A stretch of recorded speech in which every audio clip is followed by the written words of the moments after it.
Well, after weeks of discussion, talks, postponements and speculation, the Prime Minister, Rishi Sunak, and Chief of the European Commission, Ursula von der Leyen, are in final talks in Windsor before signing off a new Brexit deal for Northern Ireland. Now, it's a big moment for UK politics and for Rishi Sunak's premiership, because there's still a huge amount of jeopardy around this deal, because we don't know yet whether it will have the support of the Democratic Unionist Party in Northern Ireland or Brexiteer Conservative MPs. One government figure told BBC News, "Let's hope this is one of the last great rollercoaster moments of Brexit."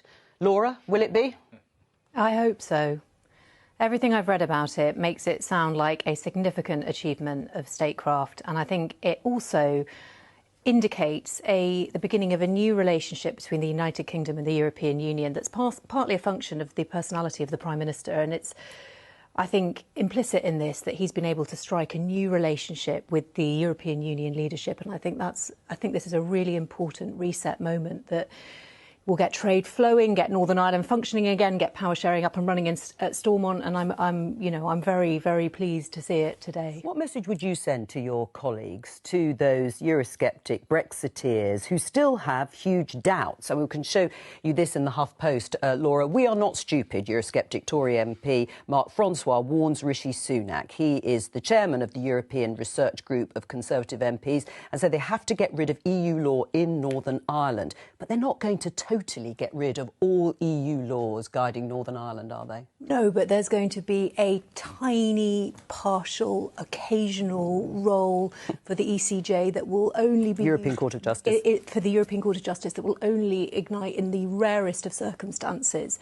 It's really interesting seeing Steve Baker's reaction, because he was the chair of the ERG, as was Chris Heaton-Harris, who's the Northern Ireland Secretary.